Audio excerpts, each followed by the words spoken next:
اللہ کے علاوہ کسی سے ڈرنا چھوڑ دیں, غیر کا خوف دل سے نکال دیں, خوف نکال دیں اپنی زندگی میں, غیر کا خوف نکال دیں, نکال پھینکیں آپ امیروں کا خوف, نکال پھینکیں دنیا کیا کہے گی.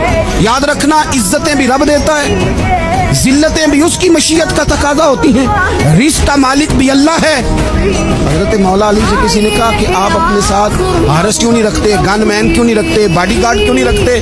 تو حضرت علی فرمانے لگے موت سب سے بڑی محافظ ہے, وقت سے پہلے آتی نہیں, آ سکتی نہیں. آپ غیر کا خوف نکال باہر پھینکیں. ایک جملہ میدان کربلا میں امام حسین نے کہا تھا, ایک جملہ, اور وہ جملہ اتنا طاقتور ہے کہ اگر سونے کے پانی سے لکھا جائے, ہیروں سے تولا جائے, تو یہ ساری چیزیں کمزور پڑ جائیں.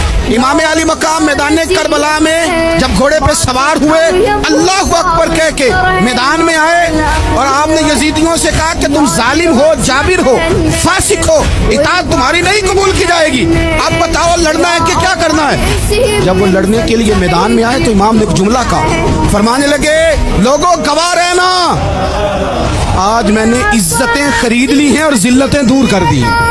عزت ہے ہمارے پاس, عزت, ذلت دور ہو گئی. اگر اس کے ظلم سے چھپ کے بیٹھ جاتے, اگر ان تلواروں کے سامنے کمزور پڑ جاتے, اگر اس بڑے لشکر کو پیٹھ دکھا دیتے, تو یہ عزت والا معاملہ لوگوں ہم نے عزتوں کا سودا کیا, ہم نے ذلتیں بھگا دی, ہم نے وہی سودا کیا جو ہمارے اجداد کا طریقہ تھا, جو ہمارے اسلاف کا طریقہ تھا, جو طریقہ ہم نے علی المرتضیٰ سے سیکھا تھا اور نبی مصطفیٰ سے سیکھا تھا.